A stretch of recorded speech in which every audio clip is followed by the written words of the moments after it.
Hello friends, आज हम आप सबके लिए लाए हैं मोदू नॉवल एक्सप्लेनेशन का पार्ट 58। लुओ वेंजो कुछ और बोल नहीं पाया। वो फेदू का हाथ पकड़कर बैठा रहा। वो किससे इंस्ट्रक्शन मांगेगा? किसके सामने अपनी भड़ास निकालेगा? ताउरन इस हाल में है। लैंगचियो के पास एक्सपीरियंस नहीं है। वो खुद उसकी तरफ देख रही है। क्या हुआ? फेदू उसे देखते हुए पूछता है। लुओ वेंजो उसकी तरफ देखता है। फेदू बाकी सब लोगों से अलग है। यंग लोग क्लियर बॉटल की तरह होते हैं।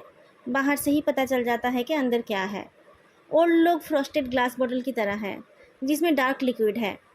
बॉटल को ना खोलकर उसके अंदर क्या है नहीं बता सकते। इन सब से अलग फेदू एक कैलेडोस्कोप की तरह है, जिसमें हज़ारों कांच के टुकड़े हैं। अंदर लाइट पड़ती है तो बहुत बार रिफ्लेक्टेड होता है। उसे ट्रेस करने का कोई तरीका ही नहीं है। लियोवेंजो इस इंसान का हाथ दबा रहा है। उसकी बॉडी का कोई भी हिस्सा वो छू सकता है, पर उसके मन में क्या चलता है ये उसे हमेशा समझ नहीं आता है। उसकी लाइफ में जितने लोगों ने उसे हेडेक दिया है, फेदी उन सब में नंबर 1 है। जब वो दोनों एक दूसरे को सह नहीं पाते थे तब भी, और अब भी, जब वो उससे एक पल के लिए भी दूर नहीं होना चाहता है। एक साल पहले अगर कोई उसे बोलता कि जब उसे कुछ समझ नहीं आएगा तब उसे फेदू का हाथ पकड़कर कंफर्ट फील होगा, तो उसे लगता कि वो इंसान पागल है।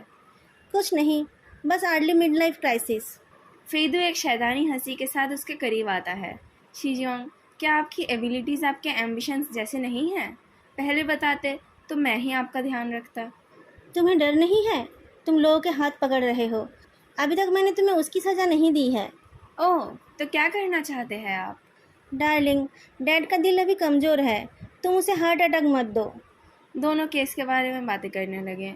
फेदू ने कहा, कॉन्ग वेई चेन के साथ डायरेक्टर जांग का कनेक्शन ढूंढना बहुत इजी था, जैसे कि किसी ने जानबूझकर एविडेंस दिया हो। आप लोग एक दूसरे पर भरोसा नहीं कर पा रहे हो। ऐसा लग रहा है कि जैसे 14 साल पुरानी बातें रिपीट हो रही है। तुम सब कुछ ऐसे बोलोगे तो मेरी सेंस ऑफ सिक्योरिटी ख़त्म हो जाएगी। मेरे साथ रहकर भी आप सिक्योर फील करते हो? आप ज़्यादा कॉन्फिडेंट हो या फिर मेरा चार्म कम हो रहा है? फालतू मत बको। अच्छा ठीक है। मई में जब आपने मुझे इंटरोगेशन के लिए बुलाया था। इंटरोगेशन क्या है? इन्वेस्टिगेशन में मदद करने के लिए बुलाया था। हाँ ठीक है, मैंने उस टाइम कहा था कि कोई आपके साथ खेल रहा है। फिर लुओंजो के कोट के अंदर के पॉकेट से एक नोटबुक निकालता है। आप शुरू कीजिए, मैं आपको याद दिलाऊंगा। लुओवेंजो फेदू के स्कार्फ को अच्छे से लपेटता है। कोई ऐसा टाइम था क्या जब तुम बहुत डर गए थे? फेदू के दिमाग में कुछ मेमोरीज आकर चली गई। हाँ, जब मुझे लगा था कि आप मुझे छोड़कर जा रहे हो। फेदू के बातों से लुओवेंजो को फील हुआ कि अगर वो अपनी ज़िंदगी में एक फेदू को संभाल पाता है तो वो उसकी खुशकिस्मती है। लुओंजो बोलने लगता है। हेजोंगी के मर्डर के केस में सिटी ब्यूरो इन्वॉल्व हुआ था, क्योंकि उसी टाइम चेन जेन का भेजा हुआ एक रिपोर्ट हमें मिला था और हायर अथॉरिटीज़ ने हमें वो इन्वेस्टिगेट करने के लिए कहा था। चेन जेन से जब मैं मिला था तब वो मुझ पर ट्रस्ट नहीं कर पा रहा था। मुझे ये अजीब लगा कि उसी ने रिपोर्ट किया और वो ही कोऑपरेट नहीं करना चाह रहा था। अब मुझे लग रहा है कि शायद उसने बहुत बार रिपोर्ट किया पर कोई काम नहीं हुआ, इसलिए उसे लगा था कि कभी कुछ काम होगा ही नहीं। फेदू ने नोट किया। बिना किसी एविडेंस के सिर्फ एक कैब ड्राइवर की बात पर कौन मान लेगा कि सब ब्यूरो वाले ड्रग ट्रैफिकिंग कर रहे हैं?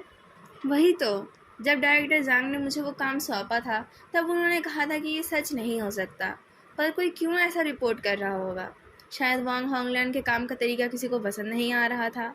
एक सब ब्यूरो ऑफिशियल को इन्वेस्टिगेट करते टाइम बहुत सावधान रहना था, ताकि किसी को बुरा ना लगे। उन्होंने मुझे पर्सनली जाने के लिए कहा था, पर पर उन्हें पता नहीं था कि वो रिपोर्ट सच निकलेगा। अगर आप तरीके से सोचो तो यहाँ पर भी प्रॉब्लम है। जब आप और ताओरन गए तब वांग होंगलियन को आपका मकसद समझ जाना चाहिए था। वो इतनी आसानी से कैसे पकड़ा गया?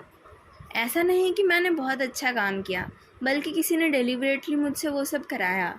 जाओ हाओचांग ने बॉडी को ऐसे डंप किया कि लोग उससे अट्रैक्ट हो गए, और उसे ऐसी जगह पर डंप किया जो उनका वीक पॉइंट था। कोई एवरेज क्रिमिनल जाओ हाओचंग के जैसे साइकोपाथ के दिमाग में क्या चल रहा है वो सोच नहीं पाएगा।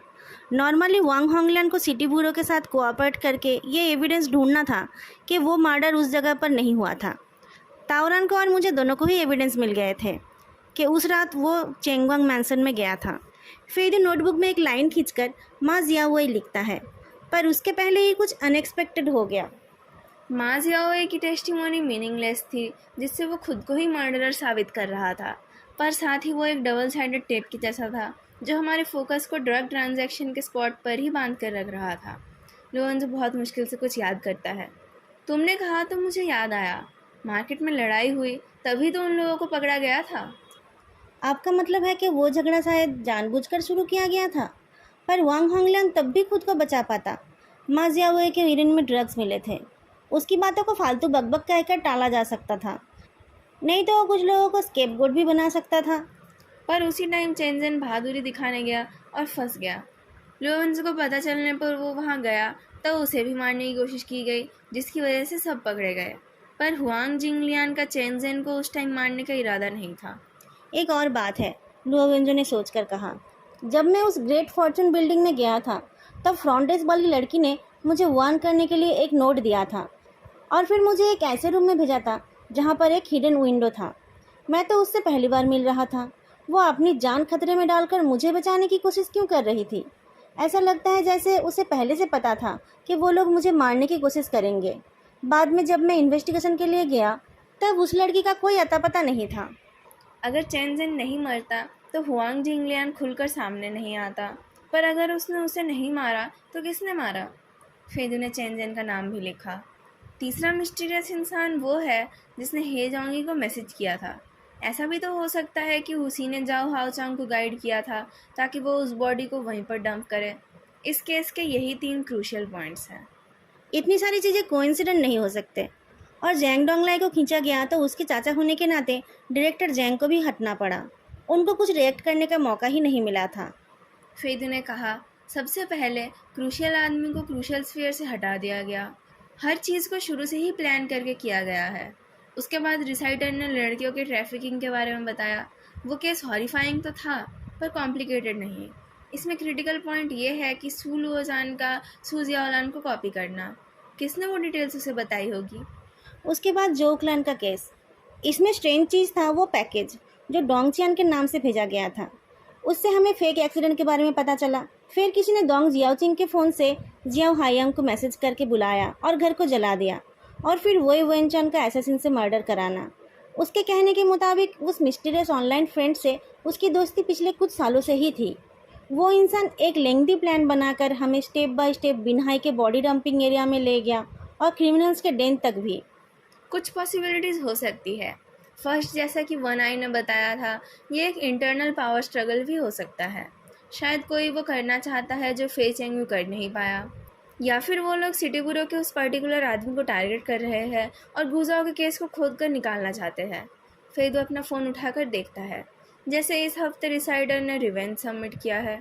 तभी उसके फ़ोन पर एक अननोन नंबर से कॉल आया तो उसने लुओवेंजो की तरफ देखते हुए उसे रिसीव कर लिया। मैं जो हुआइजिन, मैं अभी देश में हूँ, क्या आप मुझसे मिल सकते हो? फेदू फ़ोन रखकर बोलता है, सीजियंग, एक अजीब आदमी मुझसे मिलना चाहता है। क्या आप इस बात से सहमत हो? घर जाकर आप मुझे नील डाउन तो नहीं कराओगे ना? वो एक टेस्टफुल जापानीज़ रेस्टोरेंट है जहाँ जूते उतार कर अंदर जाना पड़ता है। अंदर कोई डाइनिंग हॉल नहीं है, बस कुछ छोटे छोटे प्राइवेट रूम्स है। वहाँ जाकर फेदू ने देखा कि जो हुआइजिन बिल्कुल बदल गया है। उसने एक सिंपल स्टोन कलर्ड कोट पहन रखा था। उसका फेस अभी भी अच्छा ही दिखता है, पर वो बहुत पतला हो गया है और उसके बाल सफ़ेद हो गए हैं। उसमें कोई स्टाइलिंग भी नहीं है। रूम के कोने में एक बड़ा सा लगेज बैग खड़ा है। पहले वो एक अमीर घर का यंग मास्टर लगता था, पर अब वो एक मिडिल एज्ड आदमी लग रहा है। मेरे बाल बहुत कम उम्र में ही सफ़ेद हो गए थे, इसलिए मैं उन्हें डाई कराया करता था। अभी मेरा उन सब चीज़ों का मन नहीं है। आइए बैठिए। ये रेस्टोरेंट मैंने एक दोस्त के साथ मिलकर बनाया था, पर मेरे घर वालों को इस बारे में पता नहीं था। यहाँ पर बात करना सेफ़ है। फेदू की नज़र दीवार पर टंगे सनसेट की पेंटिंग पर पड़ी। वो पेंटिंग आउटस्टैंडिंग नहीं थी, पर वो एस्थेटिक थी। हुआइसिन ने ये पेंट किया था। जब मैंने उसे लिविंग रूम या बेडरूम में लगाने के लिए कुछ पेंटिंग्स बनाने के लिए कहा था, तब उसने कहा था कि वो डेकोरेटर नहीं है, पर बाद में उसने कुछ पेंटिंग्स बना दी थी। पर वो यहाँ कभी आ नहीं पाया। आप टी लेंगे या साके? टी ठीक है, घर में मुझे अल्कोहल पीने नहीं देते हैं। फेदू के लिए टी डालते हुए जो हुआइजिन बताता है कि उसने ये रेस्टोरेंट इसलिए बनाया था ताकि जब वो जो क्लैन से निकल जाता तब उसका गुजारा हो सके। पर इस रेस्टोरेंट से कुछ कमाई तो होती ही नहीं है, उल्टा उसे इसमें पैसे लगाने पड़ते हैं। जो फैमिली के लिए उसकी नफ़रत के बावजूद वो उस दौलत को कभी छोड़ नहीं पाया। जो दादा, आपको जो बोलना है आप वो बोल सकते हैं। आप रेडी नहीं होते तो आप मुझे नहीं बुलाते। अगर मैं आपकी तरह वेल्थ और रैंक को साइड रख पाता तो हुआइसिन इतनी जल्दी नहीं मरता। इतना सब कुछ होने के बाद भी जो फैमिली गरीब नहीं हुई है, पर अब मैं जो बताने जा रहा हूँ उसके बाद मेरे पास कुछ नहीं बचेगा। जो हुआइजिन ने बताया कि फेइदू के कहने पर उसने सेफ्टी डिपॉजिट बॉक्स से मिले उस एक्सपायर्ड मेडिसिन स्ट्रिप पर अच्छे से गौर किया, पर उसमें उसको कुछ एविडेंस नहीं मिल पाया। बाद में उसकी नज़र उस बॉक्स के बार कोड पर पड़ी। जब वो छोटा था तब उसकी माँ उसकी याददाश्त को मजबूत बनाने के लिए उसे बारकोड्स याद कराया करती थी। उसे पता है कि गुड्स में EAN बारकोड्स होते हैं। वो मेडिसिन US में बना था, पर उसके बारकोड के पहले 3 डिजिट्स फिलीपींस के थे। फिर उन्होंने उस बार कोड के फ़ोटो को जूम करके देखा तो उसमें उसे 13 डिजिट्स नहीं दिखे। फर्स्ट 3 डिजिट के बाद और 4 डिजिट्स थे और उसके बाद एक स्पेस। 4 डिजिट का क्या हो सकता है? Postal code? जो हुआजिन ने बताया कि फिलीपींस के पोस्टल कोड्स 4 डिजिट के ही होते हैं। उसके बाद के नंबर्स एक एड्रेस को दर्शाते हैं। वो एड्रेस ढूंढना आसान नहीं था, क्योंकि इतने सालों में स्टेट्स बदल गए हैं, एड्रेसेस बदल गए हैं। पर बहुत गाइड्स बदल बदल कर, बहुत टाइम लगाकर उसे उस इंसान का पता चल गया जो उस एड्रेस में रहती थी। जो हुआ है जिनकी माँ ने शायद सोचा था कि उनकी मौत के बाद जो जुनमाओ उसके साथ बुरा बर्ताव करेगा, उस टाइम उसे ये मिल जाएगा। पर जो जुनमाओ ने उसके साथ कुछ गलत नहीं किया और उसने भी इन चीज़ों पर गौर नहीं किया। जो हुआजिन एक ओल्ड लेडी के साथ अपनी फ़ोटो दिखाकर बोलता है, पर इस बार मेरा लक अच्छा था। इनकी उम्र 70 से ज़्यादा हो गई है, पर उनको सब कुछ याद है। मुझे भी वो थोड़ी थोड़ी याद थी। जब मैं बहुत छोटा था तब वो हमारे घर पर काम करती थी। उन्होंने कहा कि मेरी माँ ने उन्हें वहाँ भेज दिया था। जब जो याहो को हार्ट अटैक हुआ था तब एक कैसेट प्लेयर पर म्यूज़िक चल रहा था। तड़पते हुए उसने शायद गलती से रिकॉर्ड बटन दबा दिया होगा, जिससे इसमें कुछ चीज़ें रिकॉर्ड हो गई थी। मिसेस जो ने वो कैसेट इस लेडी को देकर उन्हें दूर भेज दिया था। वो ओरिजिनल रिकॉर्ड अब जो हुआइजिन के पास है। वो उस रिकॉर्डिंग को अपने फ़ोन में चलाता है। शुरू में बहुत देर तक एक इंसान के तड़पने की आवाज़ सुनाई देती रही। बहुत देर बाद वो बिल्कुल चुप हो गया। थोड़ी देर बाद किसी की चलकर आने की आवाज़ सुनाई दी। रिलैक्स, वो मर गया है। जेंग काइफेंग की हंसी की आवाज़ आई। प्रेसिडेंट जो, आप ऐसे मुरझाए हुए क्यों हो? अब तो सारी जायदाद और ब्यूटी आपकी ही है। मैं सोच रहा था कि कहीं कुछ छूट तो नहीं गया, नहीं तो पुलिस को शक हो जाएगा। कुछ नहीं छूटा। आपकी भाभी मूवी देखने गई है, सारे हाउसकीपर्स छुट्टी पर है और हम दोनों तो मछली पकड़ने गए हैं। जेंग काइफिंग अजीब तरीके से हंसता है। अब सब कुछ हमारा बनने वाला है। जोगे, मुझे कुछ और नहीं चाहिए, आप बस मुझे वो लिटिल विला दे देना। दोनों रूम से निकल गए। जो याहू का एक सीक्रेट प्राइवेट विला था। फ़ोन को टेबल पर रखते हुए जो हुआइजिन ने कहा। एक हफ्ते से ज़्यादा दिन तक उनके पीछे पड़े रहने के बाद उस लेडी ने मुझे जो याहो के एक्स्ट्रा मैरिटल एक्टिविटीज़ के बारे में बताया, जो मेरी माँ को पसंद नहीं था। फिर उन्हें कहा, लगता है ये कोई अच्छी बात नहीं होगी। जो याहो को छोटी लड़कियाँ पसंद थी। जो हुआइजिन बहुत मुश्किल से बोलता है, ख़ास तौर पर 13-14 साल की ईस्टर्न लड़कियाँ। उस विला में वो उन लड़कियों को रखता था। जो याहो समाज सेवा के नाम से बहुत सारे ऑर्फनेजेस को फंड करता था, जहाँ से वो उन लड़कियों को चूज़ करता था। जो हुआजिन अपने बैग से एक क्राफ्ट पेपर एनवलप निकालता है और उनमें से 4-5 फोटोग्राफ निकालता है। फ़ोटो वाली लड़कियां बहुत सुंदर और मेलनरिश्ड थी। वो लोग सेक्सी कपड़े पहनी हुई थी। हर फोटो के पीछे उनकी डिटेल्स लिखी हुई थी। वो लड़कियां चाइनीज़ थी, पर उनके साथ कोरियन और जापानीज़ लड़कियां भी थी। उस बूढ़ी औरत का काम था उस विला में उन लड़कियों की देखभाल करना। जब ये लड़कियां बड़ी हो जाती थी और जो याहो का मन भर जाता था, तब वो उन्हें अंडरग्राउंड मार्केट में बेच देता था। उनमें से ज़्यादातर उसके बाद मर जाती थी। जो हुआइजिन एक हाथ से अपना मुंह पकड़कर बैठा रहा। फिर थोड़ी देर बाद उसने कहा, मैं इस आदमी को अपना सगा बाप सोचता था। तकलीफ़ के टाइम मैं इसे ही अपना आइडल मानता था। ये कितना घिनौना है। 40 साल पहले तो इंटरनेट नहीं था। इन लड़कियों के बारे में पता करने का कोई तरीका नहीं है। और ये तो ऑर्फेन थी। फेदू कैजुअली फ़ोटोज़ को उलट पलट कर देख रहा था। एक फ़ोटो के पीछे कुछ देखकर वो सीधा हो गया। सू हुई, hang on orphanage, 15 years old. उसमें 38 साल पहले का डेट था। फ़ोटो को चेक करके उसे उस लड़के का चेहरा देखा देखा सा लगा। उसने एक फ़ोटो खींचकर लुओ वेंजो को भेज दिया, जो उस रेस्टोरेंट के पास ही रोड के साइड में अपनी कार लेकर वेट कर रहा था। फ़ोटो मिलते ही उसने उस फ़ोटो को अपनी टीम के पास भेज दिया। 10 मिनट में ही जवाब आ गया। कैप्टन लुओ, ये फ़ोटो आपको कहाँ से मिली? ये सू लुओजान की नानी सू हुई ही लग रही है, जिसने वो ट्रैफिकिंग का काम शुरू किया था। सू हुई एक ऑर्फन ही थी, पर जिस ऑर्फनेज में वो रहती थी, वो ऑर्फनेज बहुत पहले ही बंद हो गया है। उसके बारे में इन्वेस्टिगेशन करना मुश्किल है। वो 1 साल के लिए विदेश गई थी। फेशियल फीचर्स मैच हो रहे हैं, बस एज में 2 साल का गैप है। शायद आईडी में 2 साल बढ़ा दिया गया था। उधर रेस्टोरेंट में फेदू के पूछने पर जो हुआजिन ने बताया कि वो लड़की ही आखिरी लड़की थी। फोटोग्राफ के पीछे अप्रैल का डेट था और जो याहू जून में मरा था। उसके मौत के बाद वो लड़की उस विला में जेंग कैफिंग के साथ रहती थी, पर बाद में मिसेस जो को पता चला तो जेंग कैफिंग को उसे वापस भेजना पड़ा। तभी वो लेडी भी मेन रेसिडेंस में काम करने आई। फेदू मन ही मन आहें भरता है। बाद में वो लड़की खुद एक ट्रैफिकर बन गई। आपने कहा था ना कि ये सारी ट्रेजेडी इस बात से शुरू हुई थी कि मेरा बाप कौन है। इस बारे में मुझे ये पता चला कि इस लड़की को भेजने के बाद ही वो र्यूमर शुरू हुआ था कि मैं जो याहू का बेटा हूँ। ये सब जेंग कैफिंग का ही काम था। मेरी माँ के ऊपर गुस्से से उसने ये किया था, जो हुआजिन ने कहा। एब्रोड में जो जुनमाओ ने एक विल बनाया था जिसमें उसकी प्रॉपर्टी के डिस्ट्रीब्यूशन के साथ एक पैटर्निटी टेस्ट रिपोर्ट था, जिससे उसने इस बात को एक्सप्लेन किया था कि क्यों मैं उसका हेयर नहीं बन सकता। 20 साल पुराना वो रिपोर्ट आप लोगों के रिपोर्ट से बिल्कुल अलग था। तो 20 साल पहले आपके डैड ने किसी के ज़रिए एक पैटर्निटी टेस्ट कराया था और वो रिपोर्ट गलत था। वो टेस्ट जेंग कैफिंग ने कराया था। जो जुनमाओ उस पर भरोसा करता था, पर उन दोनों का रिश्ता वन साइडेड ही था। मैंने आपको बताया था ना कि एक टाइम मुझे अपने घर में सोने से डर लगता था। इस पैटर्निटी टेस्ट रिपोर्ट का डेट उसी टाइम का था। और यांगबो, उसके साथ जेंग कैफिंग का क्या रिश्ता था? 13 साल पहले एक कार एक्सीडेंट में यांगबो का बाप मर गया था। वही उस कार क्रैश का जिम्मेदार था।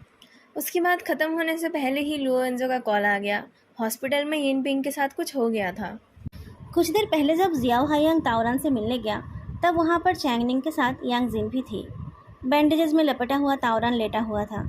उसके बाल हमेशा की तरह उलझे हुए थे। ताओरान अब बात कर पा रहा है, पर वो बात करते टाइम हकला रहा है। डॉक्टर्स को लगा कि उसके ब्रेन में कोई इंजरी हुई होगी, पर कुछ टेस्ट कराने के बाद पता चला कि प्रॉब्लम उसके ब्रेन में नहीं बल्कि चैंगनिंग में है। जब चैंगनिंग सामने नहीं होती है तब ताओरान ठीक से बात करता है। चैंगनिंग को देखकर जिया हायांग को लगा कि उसे वहाँ पर ज़्यादा देर नहीं रुकना चाहिए। कुछ देर बैठकर वो यांग जिन के साथ वहाँ से निकल गया। जियाओ भैया, यांग जिन ने उसे बुलाया। यांग ज़ेंगफेंग की वजह से उसे हर यूनिफॉर्म वाला अपना बड़ा भाई ही लगता है। जियाओ हायांग को इस चीज़ की आदत नहीं थी। वो थोड़ा अनकंफर्टेबल हो गया। मैंने कुछ फ्रूट्स और ड्रिंक्स ऑर्डर किए हैं। क्या आप उन सबको हॉस्पिटल गेट से यहाँ तक लाने में मेरी मदद करेंगे? मुझे वो सब ताओरान भैया और मेरी मम्मी की देखभाल करने वाली नर्सेस को देना है। जियाओ हायांग कमज़ोर है और उसे मैनुअल लेबर करने की आदत नहीं है, पर वो मना नहीं कर पाया। भारी चीज़ों को उठाकर लाने में उसका दम निकल रहा था। उसके मसल्स में दर्द हो रहा था और उसे पसीना आ गया था। यांग जिन ने कुछ सामान उससे ले लिया। चलिए एक शॉर्टकट लेते हैं। जियाओ दागे, आप ऐसे कैसे बुरे लोगों को पकड़ेंगे? जियाओ हायांग की सांस फूल रही थी। वो उसकी बातों का जवाब नहीं दे पाया। यांग जिन उसे लेकर इधर उधर से जा रही थी।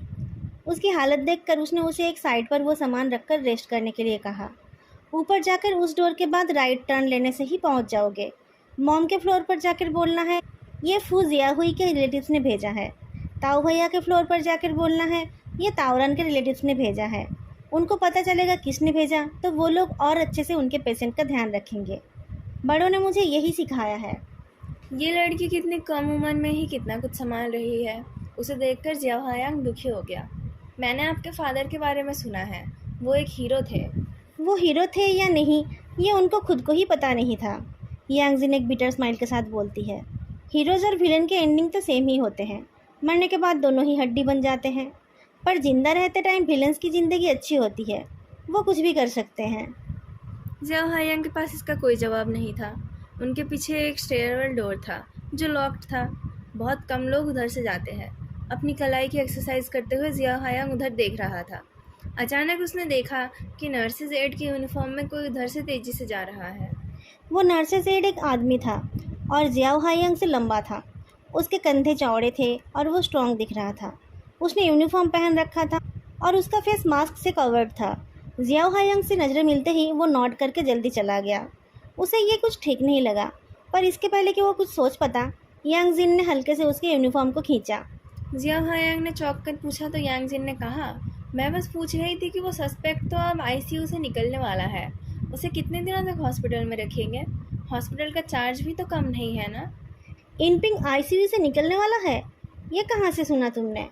जब मैं डाइनिंग हॉल से मॉम के लिए खाना ऑर्डर करने गई थी तब कोई बोल रहा था, जियाओ भैया, क्या इस बात को सीक्रेट रहना चाहिए था? जियाओ हायंग 2 सेकंड के लिए उसकी तरफ देखता है और फिर दौड़ने लगता है। तुम यहीं वेट करो। जियाओ हायांग दौड़ता रहा। ऐसे रूमर्स कहाँ से फैल गए? कोई क्यों ऐसे रूमर्स फैलाएगा?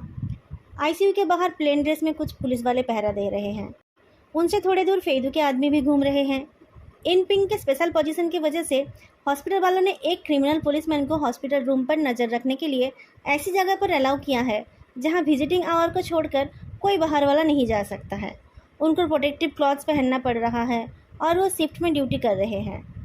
ये बहुत मुश्किल और बोरिंग काम है। ना तो गेम खेल सकते हैं और ना ही चैटिंग, ना ठीक से सांस ले सकते हैं और ना ही बात कर सकते हैं। शिफ्ट चेंजिंग का टाइम हो रहा था। ड्यूटी में खड़े पुलिसमैन की बॉडी में ऑक्सीजन की कमी हो रही थी। वो ठीक से यौन भी नहीं कर पा रहा था। उसकी आंखें भी बंद हो रही थी। तभी कोई चल कर आया तो उसे लगा कि उसका कोई कॉलीग आया होगा, पर वो तो एक नर्सेस एड है। इसने अभी जो नर्स निकल गई उसे नहीं देखा होगा। वो पास आया तो पुलिसमैन को समझ आया कि वो एक मेल है। उसने पुलिसमैन को पैट किया तो उसे लगा कि उसे किसी काम में उसकी मदद चाहिए होगी। उस आदमी ने पीछे की तरफ इशारा किया तो उस पुलिसमैन ने सबकॉन्शियसली उधर देखा। मौका पाकर उस आदमी ने उसके गर्दन में एक इंजेक्शन पुश कर दिया। वो आदमी बहुत स्ट्रांग था। उसने उस पुलिस को कुछ रिएक्ट करने का मौका नहीं दिया।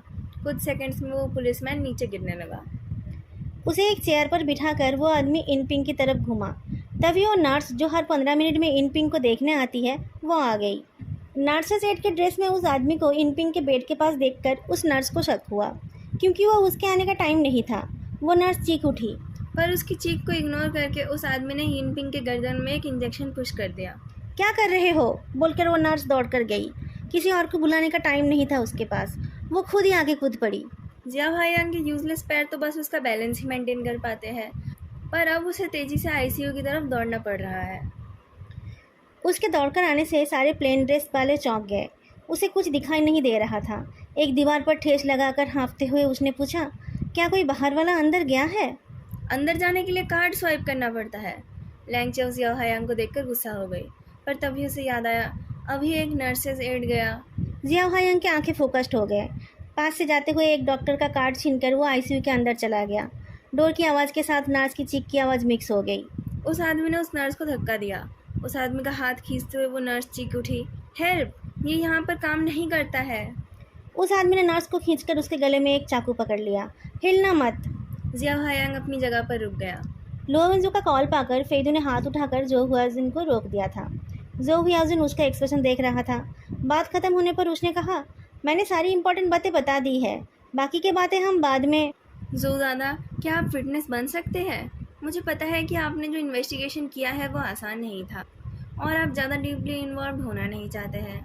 आप इनोसेंट हैं और हुआइसिन भी इनोसेंट था, पर आपका सरनेम जो है। जब जो याहो का मर्डर हुआ उस टाइम से ही आप ना चाहते हुए भी इन्वॉल्व हो गए थे। जो हुआजिन जानता था कि ये सब उसका नसीब है, जैसे कि उसके ऐसे टाइम पर पैदा होना जिससे उसे पैदा करने वाली भी बता नहीं पाई कि उसका पिता कौन है। मुझे लगता है कि यांगबो का मामला भी इम्पोर्टेंट है, फेदू ने कहा। और भी बहुत कुछ है, जैसे कि अगर जेंग काइफेंग ने दोंग चियान से जो जुनमाओ को मरवाया था तो दोंग जियाओचिंग आपको मारने क्यों गए? आप कह रहे थे ना कि उसने मेरा नाम यूज़ करके असैसिन हायर किया था। वो किलर्स सिर्फ मेंबर्स के लिए ही काम करते हैं। क्या आप भी मर्डर क्लब के मेंबर हैं? क्या? अगर नहीं तो वो आपका नाम यूज़ नहीं कर पाया, पर एक्सीडेंट के आड़ में लोगों को मरवाने का काम तो वो हमेशा कराता रहता है। इस बार कैसे प्लान फेल हो गया? थोड़ी देर में जो हाउजिन अपने वापस जाने की टिकट को कैंसिल करके लुओ वेंजो के कार में आकर बैठ गया। यांगबो के बाप ने एक 7 सीटर बिजनेस कार को टक्कर मारा था। वो लोग एक लैंड के बिडिंग में जा रहे थे, जो हुआइजिन ने कहा। तेजी से गाड़ी चलाते हुए लुओ वेंजो ने कहा, किसी को शक नहीं हुआ कि कैसे सारे लोग मर गए? जो हुआइजिन ने बताया कि ये बात पता चल गई थी, पर मीडिया उस टाइम ज़्यादा डेवलप नहीं थी तो उन सब बातों को दबा दिया गया था। बहुत सारे बिजनेस पार्टनर्स के ज़रिए जो हुआइजिन को ये पता चल गया कि जब यांगबो के फादर यानजी ने वो एक्सीडेंट कराया था तब उसके कपड़ों पर लाल रंग से फोर्स्ड एविक्शन के खिलाफ एक प्रोटेस्ट स्लोगन लिखा हुआ था। लोगों को उस टाइम डेवलपमेंट और फोर्स्ड एविक्शन के बीच का डिफरेंस पता नहीं था। यांगजी की फैमिली भी उस लैंड के विक्टिम थे, जिसकी वजह से ये मान लिया गया था कि उसने खुद ही वो मर्डर किया है। इस केस को प्राइवेटली रफा दफा कर दिया गया था। पर सबसे अजीब बात यह है कि अपने हस्बैंड की मौत के बाद यांगबो की माँ यान सिटी आकर ठाट बाट से रहने लगी और बाद में यांगबो को जो क्लैन की स्पॉन्सरशिप में विदेश पढ़ने के लिए भेज दिया। लुओ वेंजी ने कहा, वो कार क्रैश अगर जो क्लैन के लिए नहीं था तो वो लोग यांगबो की फैमिली को एडिशनल कॉम्पेंसेशन क्यों दे रहे थे? ऑर्डिनरी एबिलिटी वाले एक यंग लड़के से सिर्फ उसके पेरेंट्स को ही थ्रेट किया जा सकता है, फेदू ने विस्पर किया। वो यान सिटी आ गई थी। वो जेंग काइफिंग की किस काम में आती थी 13 साल पहले। दोस्तों, आज का एक्सप्लेनेशन मैं यहीं पर ख़त्म करती हूँ। फिर मिलेंगे अगली वीडियो में। तब तक के लिए बाय।